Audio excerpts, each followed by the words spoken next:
What is up, everybody? Ronin 1011 here, and we're back with Battlefield 4 China Rising DLC. This time we're playing Air Superiority, and I don't know, I've played a few matches. This is like my fourth match, and it took me like 2 matches to get used to flying the planes a lot and the whole mode, because I actually haven't played Air Superiority, well, not in Battlefield 4. I played it on the Xbox in 1943, but it's a little different, and yeah, so I had ran with the mouse first, and then I'm like, oh crap, I have my Xbox 360 controller that I usually use.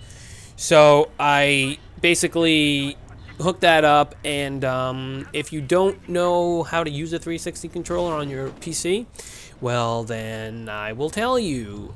Basically what you have to do is, if you haven't already downloaded, I'd go to Google, type in wired Xbox 360 controller, Windows 7 or 8 or whatever the hell you have, and I don't have Windows 8. I don't know if it natively downloads drivers and stuff, or if it has it installed already once you connect it to your Windows 8 computer.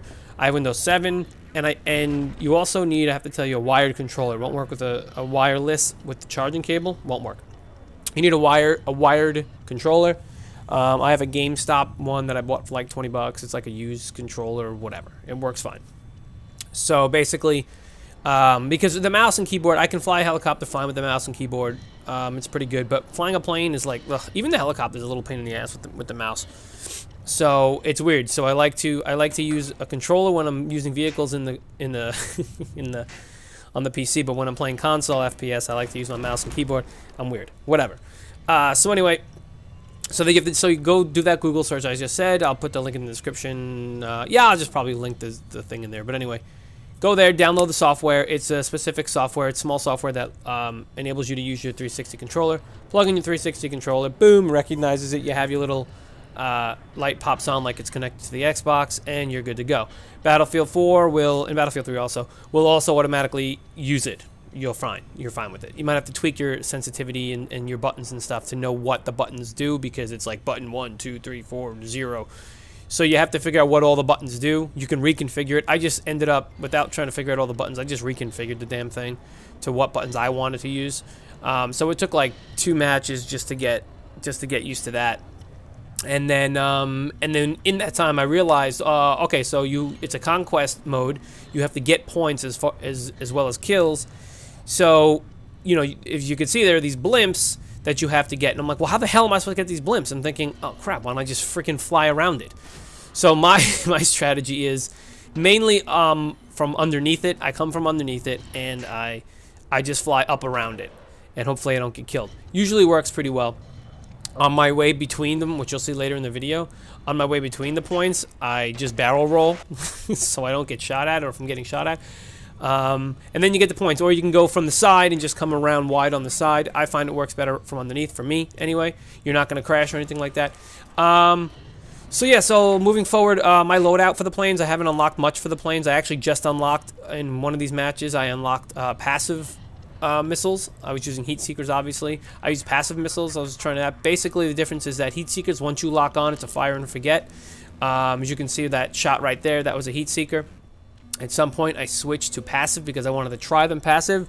You have to maintain a lock, but what happens is if you lose the lock, you can maintain it. You can reacquire it again really quickly, and the missile will go right on target. There were a few times where I missed the lock. I got the lock, then I lost it, and then I reacquired it, and then it still got the hit. So it's interesting. It depends on what you want.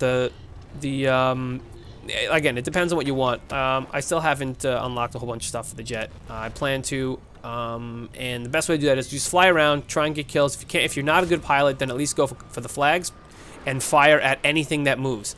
This is a bad hit right here because I think I was adjusting the sensitivity this whole match too. I just upped the sensitivity, and it does work. I'm not gonna say it does a crazy amount of correction for you, but you know, it does work. But I love flying with the controller way better than the mouse and keyboard. It's just so shitty with the mouse and keyboard. Anyway, so yeah, so I figured I'd just bring you guys some Air Superiority because I've been bringing you some other stuff. This is Silk Road. I've played Air Superiority on 4 maps now. Silk Road and the Altai Mountains are my favorite, I think.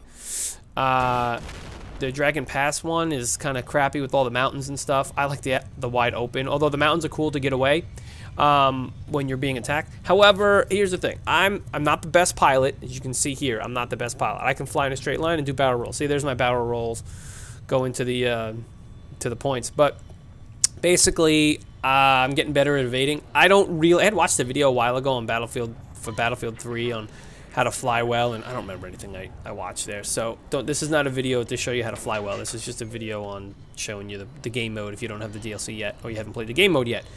So yeah, I'm not the... Shut up, phone. Stop texting me. So I'm not the best pilot. However, the mouse and keyboard, the controller, I can fly a lot better. And yeah, it's just, you know, if you guys are good pilots, let me know. If you guys have any tips, please let me know, because I'd like to know some good tips, especially on how to evade. You know, following is one thing and firing is one thing, but how to evade, like, for example, if I'm getting shot from behind, my initial reaction is to barrel roll and try and cut. And try and get back as close to my assailant as possible. Assailant? You know, I mean, flying planes are weird. Like, it's just cool how you can maneuver. So it's like, but you have to... that guy crashed into me. But you have to, like, know what to do. So yeah, so again, my initial thing is to barrel roll and try and get out of the way.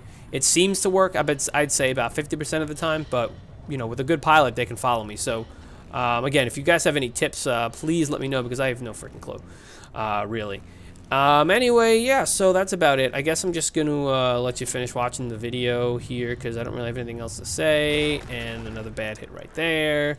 But yeah, anyway, it's fun. If you guys want to join me on here, again, it's PC, Xbox 360 controller, Ronin 1011. You know, add me on Battlelog, and if you see me playing Air Superiority, jump in with me and school me in the planes and stuff. See, at this point, I was using passive.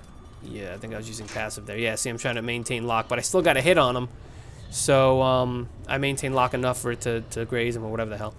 But, yeah, so anyway, let me know what you guys think of this. Let me know what you guys thinking of the China Rising DLC if you have it, what your favorite modes are, what your favorite guns are, blah, blah, blah, all that good stuff. And thanks for watching, and appreciate the like and the love, so peace out.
Now under our control.